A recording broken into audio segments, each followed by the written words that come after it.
Well, good evening. We are so glad that you've joined us this evening. I'm Pastor Carter McDaniel. I'm the executive pastor here at Central. And for Wednesday Night Live this week, we've turned the tables a little bit.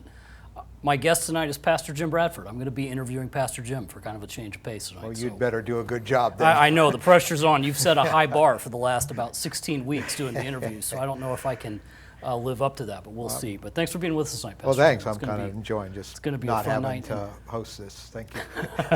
I'm probably enjoying that less than you. So, and thank you for being with us. We're excited that you're with us. Wednesday Night Live is our program where it's kind of one of our more informal things. It's the only thing we actually do that's live. So this is a little bit unscripted tonight, and but we're just excited to get to talk for a little bit. It's a big day today. It's tax day. Did you get you probably had your taxes done well in advance? I did have them. Yeah, it was after April 15th, but I got them in late April. Although, as a pastor, I pay quarterly withholdings. So today was the day. It's a tax deadline day for us every year on this exactly. Day, right? So 4 times a year actually. So I actually wrote the check and put it in the mail today. So well, I am a notorious procrastinator on taxes, so I won't tell you when mine were done. But we're under the wire. We're okay, you just reassure me they're done. Yeah, they're done. Okay, they're done enough. Also, big weekend last weekend. It was our first day being back for in-person services, and you got to preach to a room that had people in it. You know what? And it spoils you. If I was paraphrasing my wife, it would be, that went so much better in front of people than when you filmed the sermon last Sunday. It was really a great experience, just seeing everybody again. This is the family of God. We haven't been able to get together very much. I mean, we make phone calls. We do lots of meetings by Zoom and things, but just to be able to see people again, it was a wonderful thing. You know, as a pastor, I worry about people just because you just feel out of touch with them. It's hard to feel like we know what's going on. Yeah, it's just hard to tell. Yeah, but it was so fun. You could feel the presence of God there. It was very safe. I would say most people, 90% of the people wore masks, which helps to create a very safe environment for others. And we now have the masking ordinance in Springfield effective at midnight tonight. So we are asking everybody who comes to wear a mask. I think you were telling us that we have nearly 1,000 masks. We've got close to that on hand. We've got plenty of masks. We have them available. So we'll give you some one. people bring their own. I have my own cloth one. I've got a couple of different options. So if you want to bring yours, that's great. If you need one, we'll have some available. We actually have those available outside the building, so you can pick them up on your way in. Pastor Justin and Pastor Anthony and a great team of greeters really assembled that outdoor process this week, and I thought that went really well. Had a lot of people kind of linger and connect out there, but it's safer to do outside. You have your mask. The masks we're giving out are these more, what do they call them, surgical masks? Like disposable masks. And they tend to be more the kind I wear, but it was good. Sandy and I were in the front row wearing a mask until I got up to preach and pray. So fortunately, we don't have to do that. And there's an exception for that in the ordinance too. That's right. Yeah, it was amazing. You could hear people sing. Like, people were quite spread out with the way we laid out the sanctuary, and we weren't sure.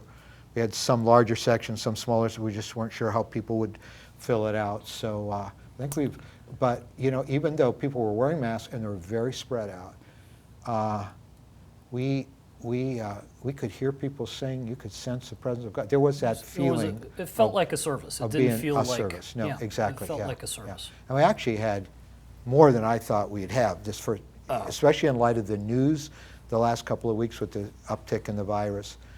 So I was thinking, if we had 300 come out of 1,100 on a good Sunday, attendance-wise in the sanctuary, but we had 450 people, including the overflow area. We weren't sure we were going to even need that overflow area, and then we ended up having over 80 people sit in there in the MPH at a live video feed from the sanctuary. It's a huge screen, beautiful sound in there, and it's around tables that are spread out. And some people with children actually sat in there. Of course, we have our children in the service right now, but it was just a great day being with God's people, and just not hugging, not shaking hands.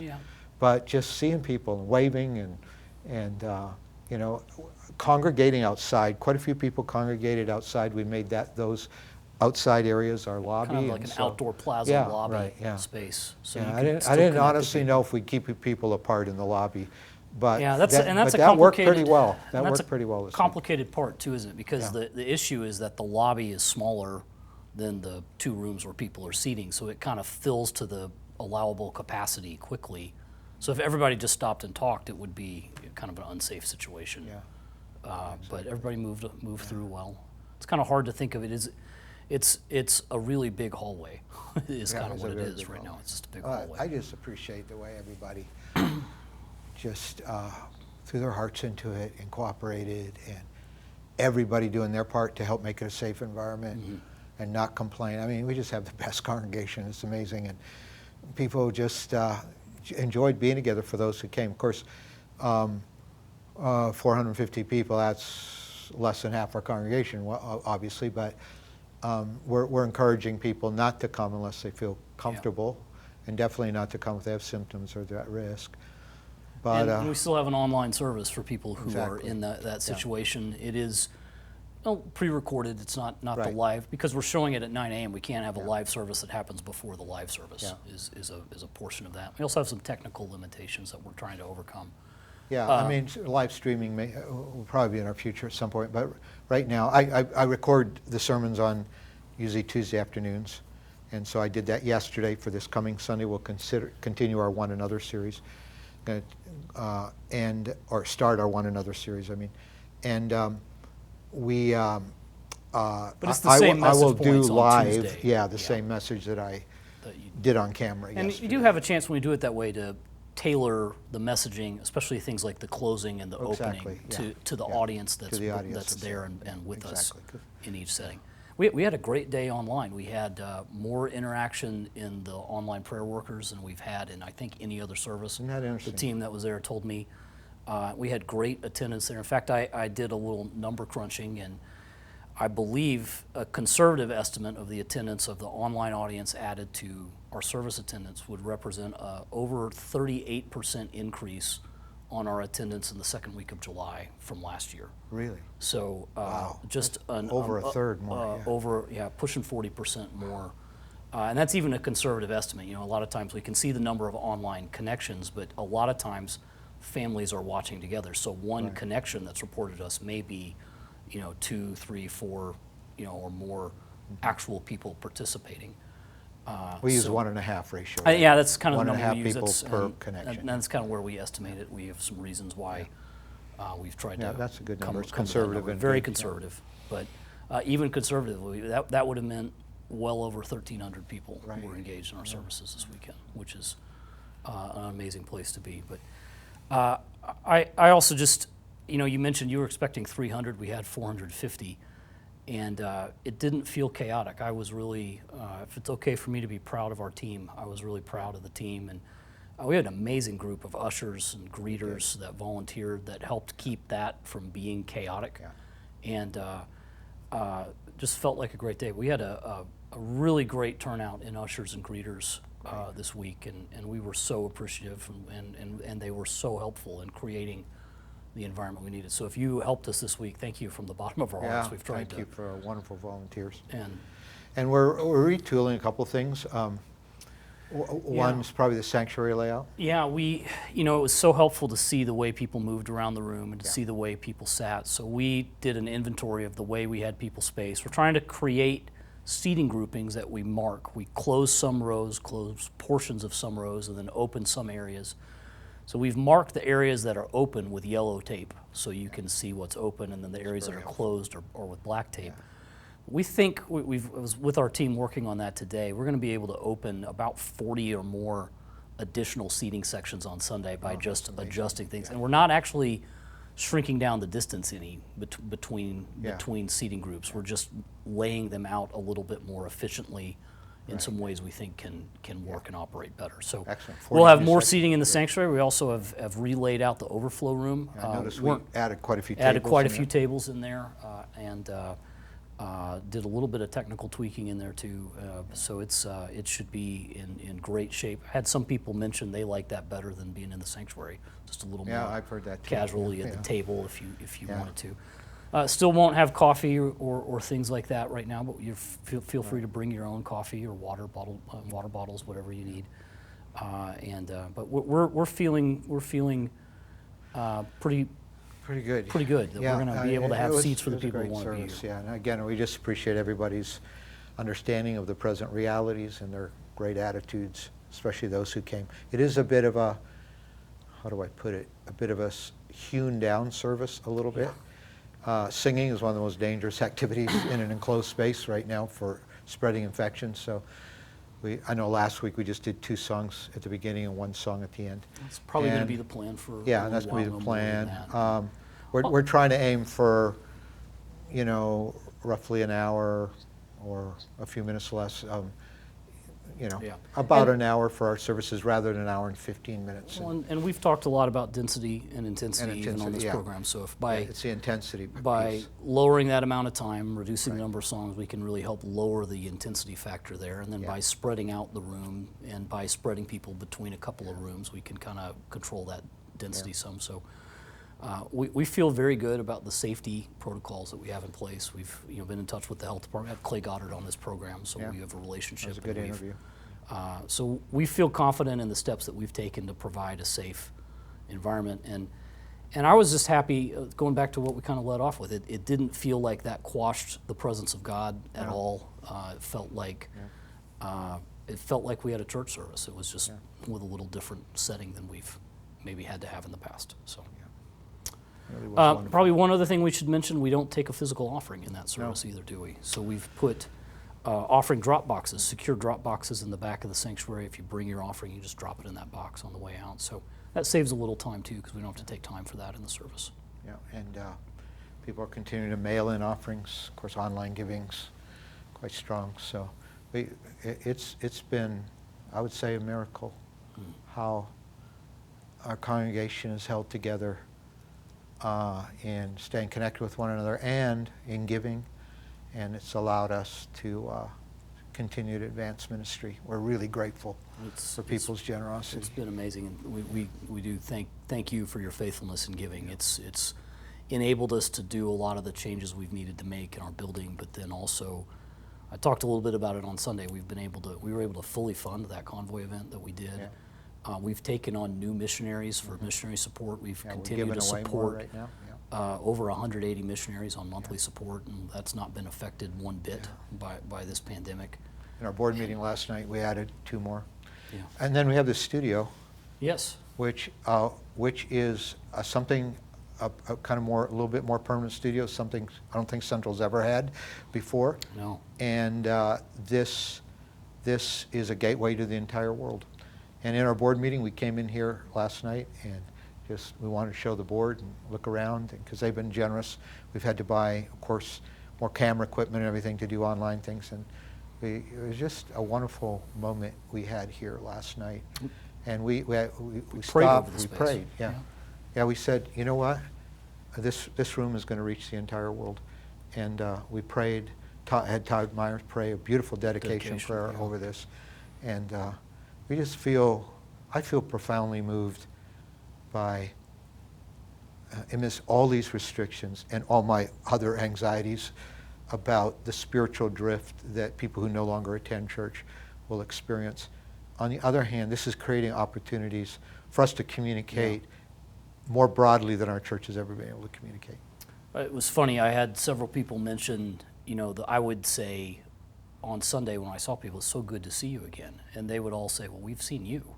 Yes. And I kind of don't. I think it feels more different for us because exactly. I see a camera here and here. I don't see people, and you're in that boat every Tuesday. Yeah, exactly. But people have been able to stay in touch with us, and that's been great. I mentioned the Central Moment devotions on Sunday, and the congregation applauded because. But I think those have become really important for people, and you're going to continue those too, right? We're not slowing down any of our online content really I recorded next week's yesterday as well, afternoon, and from right over there, here in another part of our studio that's somewhat decorated to look like my office downstairs. Yeah.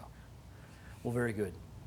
Well, there's one other area I wanted to talk about tonight before we move to a prayer time, and that is about kind of the other part of your life's work that's kind of been ongoing while you're here at Central. And a lot of people, when I travel in other, especially ministerial circles, people know, we all know you as our pastor, who's a rocket scientist, but our pastor primarily. But when I travel in other ministerial circles, people know you as a leadership speaker and an author, in addition to being a pastor. And that was really probably something that really grew for you during the general secretary years, right? Yeah. You want to tell us a little bit about some of that? Sure. I did some traveling and speaking. I do some missions things every year.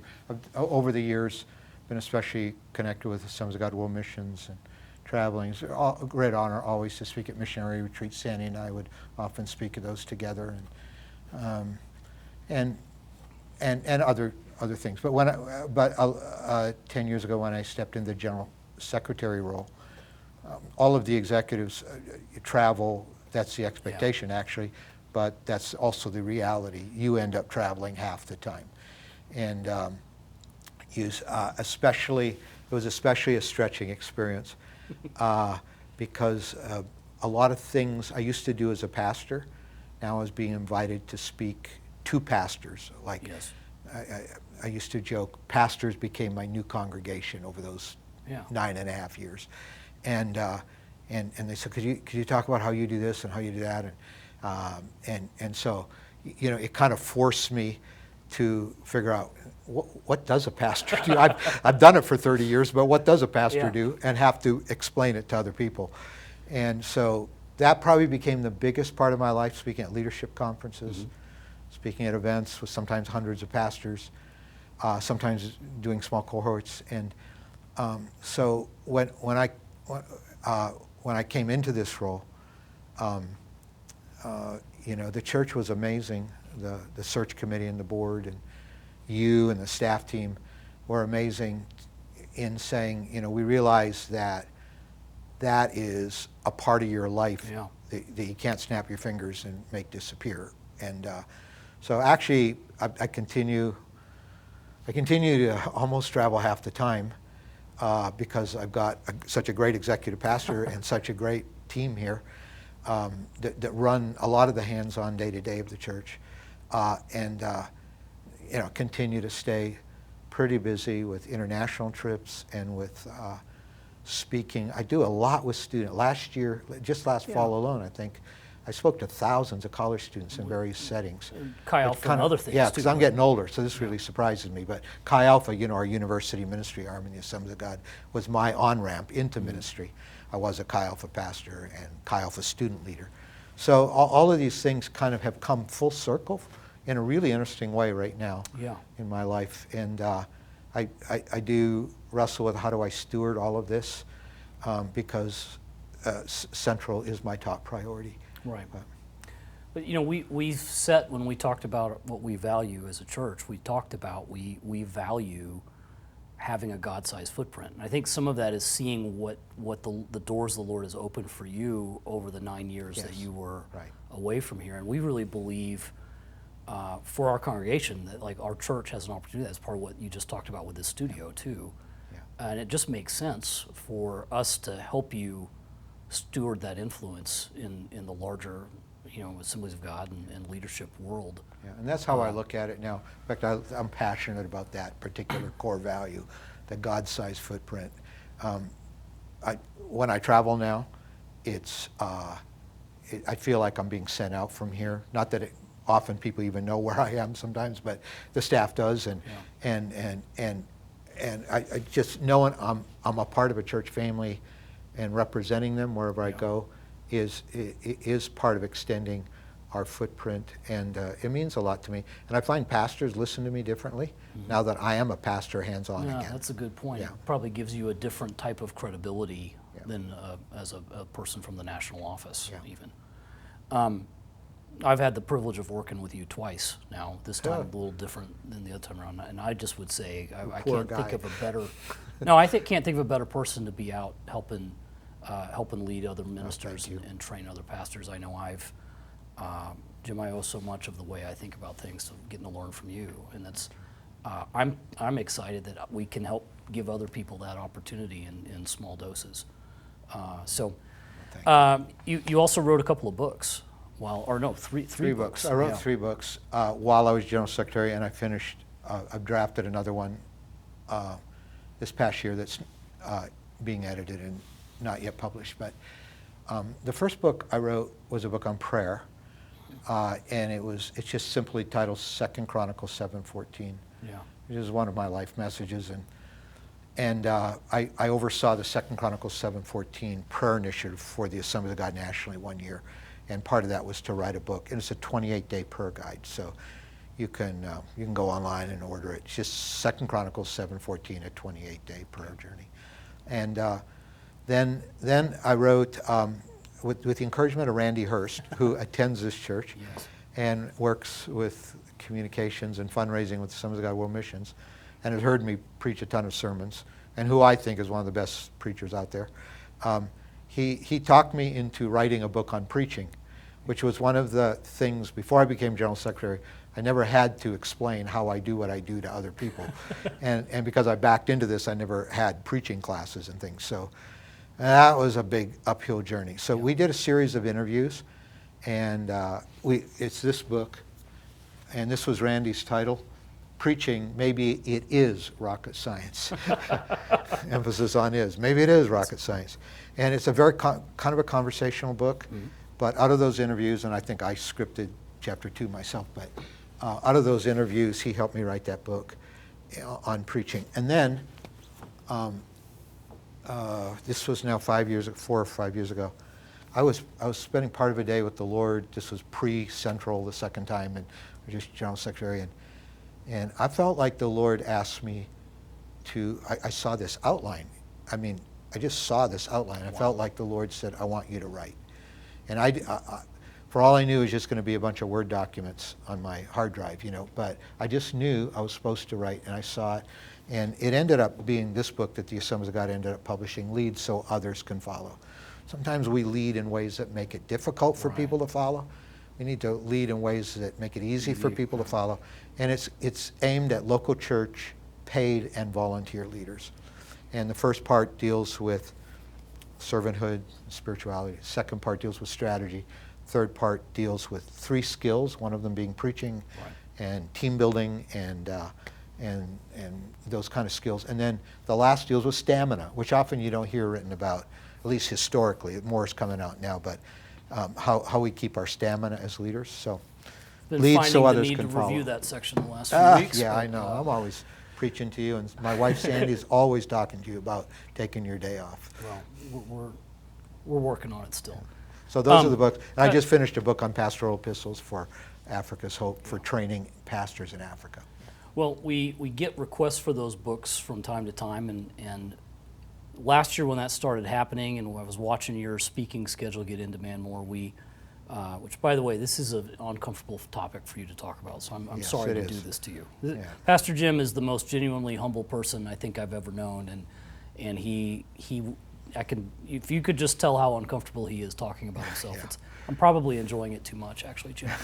But I'll get you back. But we decided to make a plan to kind of help you maybe make a home for a lot of this part of your life online. And that has taken on new urgency during COVID because a lot of the traveling and speaking you've gotten to do, a lot of the in-person cohort type things you've done, we're not able to do right now.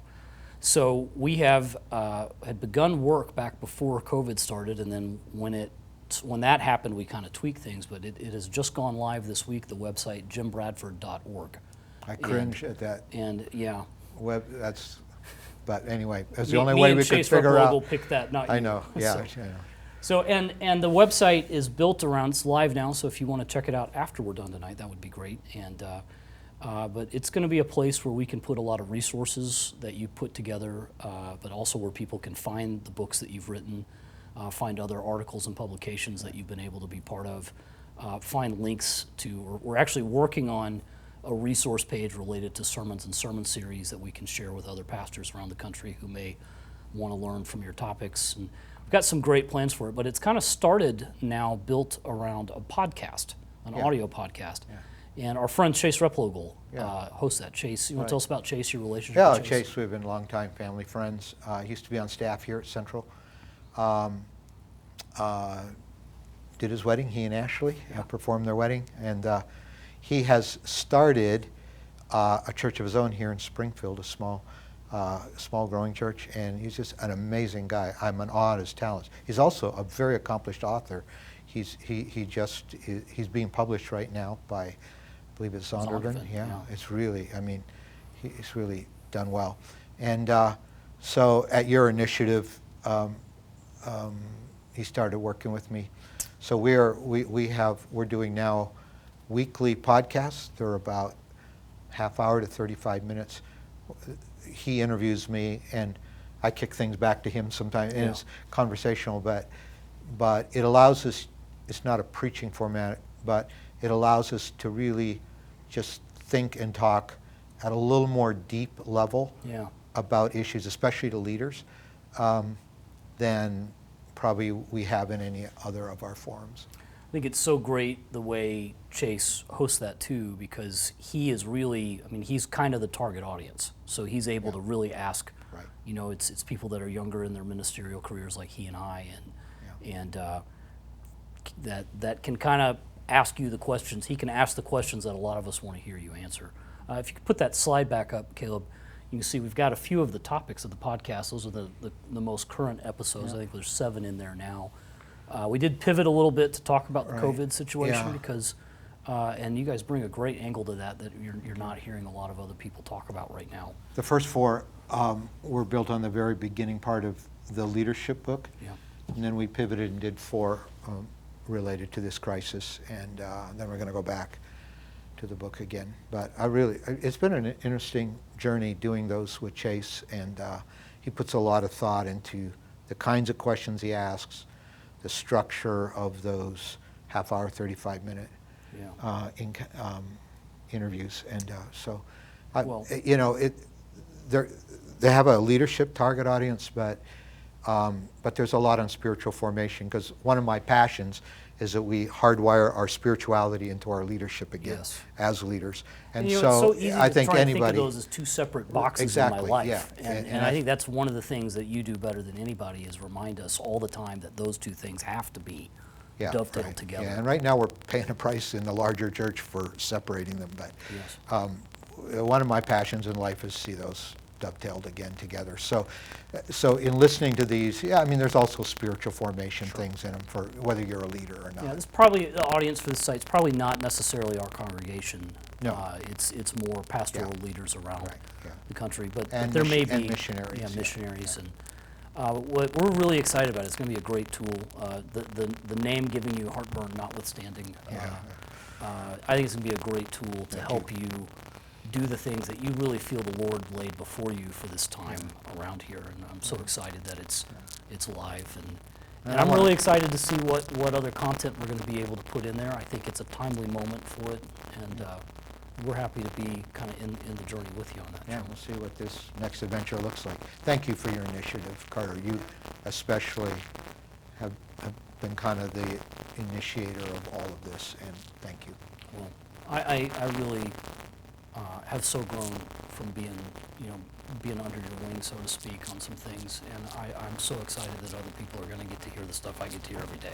It's a great opportunity. So, and thanks for being you. Well, I think it's probably about time to wrap up. I was wondering if you would. We started by talking about reopening, and you mentioned too some of just the concerns we have about the state, the spiritual state of people during this time. It'd be really meaningful if you'd close us up tonight with a word of prayer about that. I would. The first, when the shutdown came, the first sermon I preached online was out of Hebrews 12. That was the one thing I felt like the Lord spoke to me about. I know there's lots of prophecies about what's going to happen in September and what's going to happen in November, and is this God's judgment, or is this a spark plug for spiritual renewal? There's all kinds of perceptions. and I looked at how it was shaking up everything we do, and that's what I felt the Lord spoke to me about, and that's why I preached on it the first Sunday of our shutdown online. It's in Hebrews 12, verse 26. At one time, the writer says his voice shook the earth, God's voice shook the earth. But now he's promised once more, I will shake not only the earth, but also the heavens. And there's going to be a shaking, he goes on to say, of everything that can be shaken, because our God's a consuming fire. God's up to serious things in our nation and in our lives, and there's a lot of things being shaken up right now, and I just want to pray to that end for us. Father, thank you for your grace. Thank you that you are the one thing that's unshakable. We have planted our lives on the rock, Christ Jesus. And we have walked, Lord, in the reality of being in Christ. And we thank you that you're building a kingdom that cannot be shaken in Christ. Thank you for saving us. Thank you for loving us. And I just pray for anybody who's listening that maybe they're not sure whether their allegiance is still mainly associated with shakable things in our world, or whether they're walking with you. And I pray if they need to repent of their sin and give their life to you, that they just do that right now. I pray, Lord, for the rest of us who may follow you, we just pray that you will help us not to panic like people in the world. Help us not to fear like other people who have no hope. Help us, Lord, to just stay at peace. And for those who are listening that have been lost jobs in this pandemic, I just pray you'll provide for them. For families who may be experiencing stress, just being together all the time and limited options still, and then all the questions about school reopenings right now. I just pray for our families, Lord, our parents wondering what to do that's best for their children this fall, and for children, Lord, that need to keep learning, and pray for all the wonderful children and the wonderful parents in our own church family here at Central. I just pray you give them unusual wisdom and grace, where everything still seems so uncertain, and everything's been shaken up. I just pray, oh God, that we'll encounter you, and we'll have your wisdom, and you will truly take care of your people, Lord, and you will truly draw those who don't know you to you. And as we always pray, Lord, that you'll send a spiritual awakening to America. So we pray that you'll do this, and we thank you for it. In Jesus' name, amen. Lord, we also thank you for our pastor. Thank you for the influence that you've given him both in our church and our own lives, but also in the kingdom of God and in your church in the world. And I just pray that as we launch this new website, that we just dedicate it to you and to the purposes of your kingdom. Let it be part of your mission in the world. And I just pray that you would continue to give him wisdom, that you would give him direction, that you put protection around him, that you continue to open doors, and that people's lives would be changed through the work that he's doing. We thank you for the gift that he is to us. We pray for him and his family. And Lord, we thank you for what you're doing in our church and through our pastor. We thank you for it tonight. I pray it all in Jesus' name. Amen. Amen. Amen. Pastor Thank Jim, you. Thank you, Pastor Carter. Thank you. This was fun tonight. Thanks for flipping the tables and being the interviewee tonight. It was You a did lot of awesomely well. fun. Well, Thank you. Well, and thank you for joining us. We really appreciate you coming with us on Wednesday nights. We enjoy these sessions, and we hope you enjoy them as much as we do. We're also looking forward to seeing you this weekend at Central, whether you come in person and sit in the sanctuary or one of the overflow rooms, or whether you join us online. We're going to have a great weekend. It's going to be a great weekend encountering the Lord, and we're excited to see you there. Have a great night.